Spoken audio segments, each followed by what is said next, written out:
मुंह में घुल जाने वाले बेहद जायकेदार शामी कबाब खाते ही दिल झूम उठेगा। अस्सलाम वालेकुम। आज मैं आपके लिए लेकर आई हूँ बहुत मज़ेदार, नरम और मुंह में घुल जाने वाले मटन शामी कबाब की रेसिपी। बारिश की खूबसूरत शाम के वक्त चाय के साथ बनाकर शाम के नाश्ते में सर्व करें, खाने वाले खुशी से झूम उठेंगे। रेसिपी आसान है। अगर आप चाहते हैं कि आपके शामी कबाब कभी ना टूटें, बाहर से हल्के से क्रिस्पी और अंदर से बिल्कुल सॉफ्ट बने, तो आज की ये रेसिपी आखिर तक ज़रूर देखें ताकि आप भी ये बेहतरीन से शामी कबाब इंजॉय कर सकें। तो चलिए शुरू करते हैं।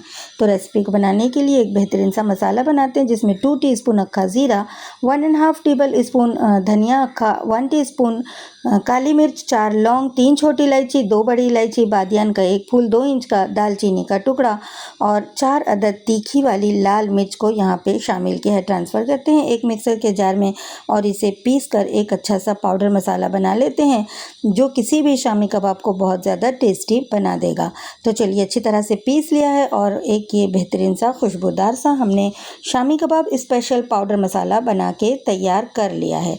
तो चलिए रेसिपी में आगे की तरफ चलते हैं। रेसिपी को बनाने के लिए हमने प्रेशर कुकर का इस्तेमाल किया है। प्रेशर कुकर में शामिल किया है 700 ग्राम बोनलेस मटन, जिसके पीसेस हमने अच्छे बड़े बड़े से रखे हैं ताकि जब ये कबाब बने तो इसमें बड़े बड़े से रेशे बने और बहुत कबाब मज़ेदार से बन के तैयार हों। तो गोश्त को शामिल कर देने के बाद 150 ग्राम चने की दाल, जिसे 1 घंटा पहले भिगो दिया था, वो शामिल कर दिया है। 3 टेबल स्पून शामिल किया है लहसुन अदरक की पेस्ट को और 2 अदद तेज़पत्ते को भी तोड़ करके यहाँ पे शामिल कर दिया और फिर शामिल किया वो खुशबूदार मसाला कबाब स्पेशल जो कि अभी हमने बनाया था और शामिल किया है टेस्ट के अकॉर्डिंग 1 टेबल स्पून नमक को भी और आधा कप पानी यहाँ पे शामिल कर दिया है। बहुत ज़्यादा पानी यहाँ पर नहीं शामिल करेंगे क्योंकि मटन भी अपना पानी छोड़ने वाला है। एक लार्ज साइज़ की प्याज थी जिसे रफली कट कर लिया था, वो शामिल कर दिया है। मिक्स करेंगे और प्रेशर कुकर को इसकी लीड से कवर कर देंगे। पहली सीटी लगाएंगे हाई फ्लेम पर। पहली सीटी लगने के बाद 10 से 12 मिनट तक लो फ्लेम पर पका देंगे।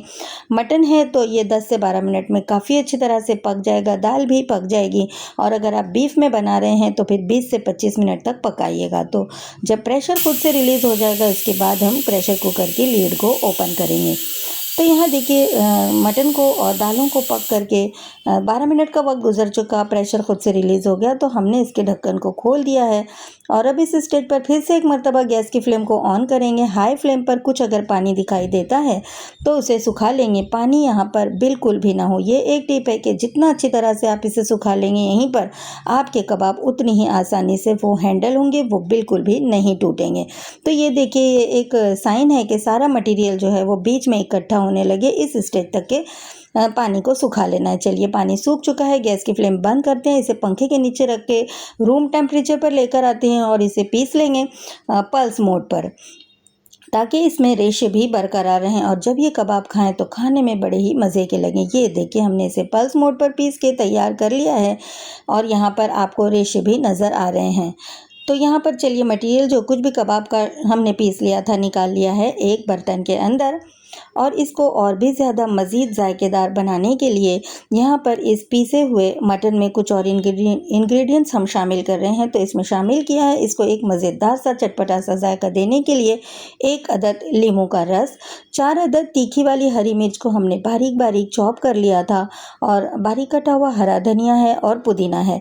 तो इन तमाम इंग्रेडिएंट्स को यहाँ पर शामिल कर देने की वजह से कबाब में एक बेहतरीन सा जायका क्रिएट होने वाला है।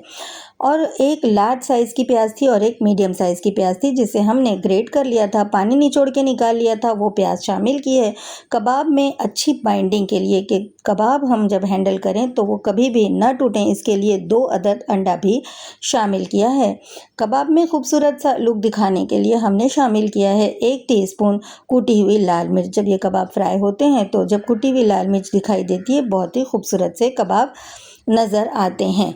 तो जब भी आप कबाब बनाएं, आधा किलो से पौना किलो के दरमियान अगर कबाब आप बना रहे हैं तो 2 से 3 अंडे आप शामिल कर सकते हैं और 1 किलो के और या 1 किलो से सवा किलो के 1.5 किलो के दरमियान अगर आप कबाब बना रहे हैं तो 4 से 5 अदद अंडे शामिल कीजिएगा। आप बिल्कुल ही टेंशन फ्री होकर कबाबों को हैंडल कर सकते हैं, वो नहीं टूटेंगे। अच्छी तरह से मिक्स किया है और आधे घंटे के लिए इसे फ्रिज में रख देंगे ताकि एक इसमें और भी अच्छी सी बाइंड क्रिएट हो। आप डायरेक्ट भी बना सकते हैं।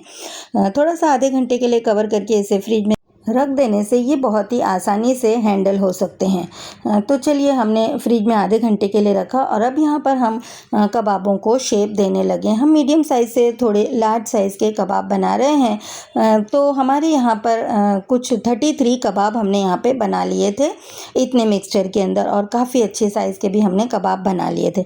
अच्छा, अगर किसी वजह से अगर आपका बैटर थोड़ा सा ढीला हो जाता है और वो मैनेज नहीं होता टिकिया बनाने के लिए, शेप देने के लिए, तो आप 2 से 3 टेबल स्पून ब्रेड क्रम्स को शामिल कर सकते हैं, जिससे ये बहुत आसानी से हैंडल होंगे, ये परेशान नहीं करेंगे और इनके जायके में कोई कमी नहीं आएगी।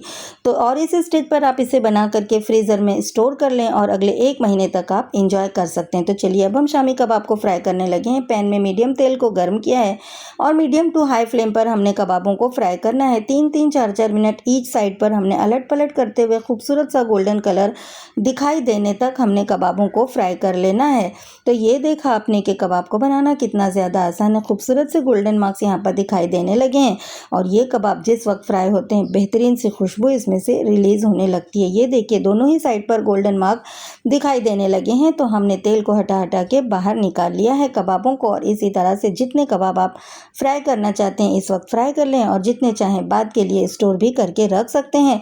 ये कबाब आप 1 महीने तक इसी तरह से एंजॉय कर सकते हैं, इनके टेस्ट में बिल्कुल भी कोई फ़र्क नहीं पड़ेगा। तो ये देखा आपने कि कबाब बनाने की, शामी कबाब को तैयार करने की ये एक बेहतरीन और आसान सी रेसिपी है, जिसमें हमने कबाबों को बनाने के साथ साथ कुछ टिप्स भी शेयर की है, जिसकी वजह से आपके कबाब कभी भी नहीं टूटेंगे। जो बाहर से तो बनेंगे हल्के से क्रिस्पी और अंदर से बनेंगे बिल्कुल ही सॉफ्ट और मुलायम से।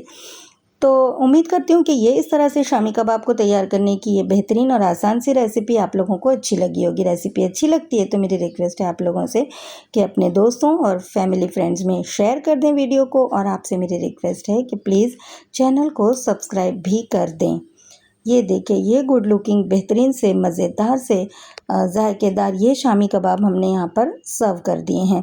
बहुत ही आसान सी मज़ेदार सी रेसिपी है, ट्राई करना तो बनता है।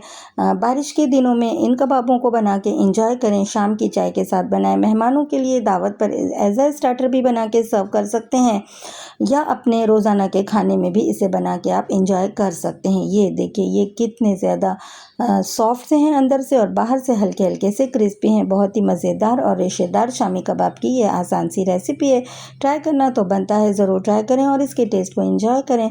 मिल रही हूँ एक अच्छी सी रेसिपी के साथ, और आप सबका बहुत शुक्रिया वीडियो देखने के लिए। अल्लाह हाफिज़।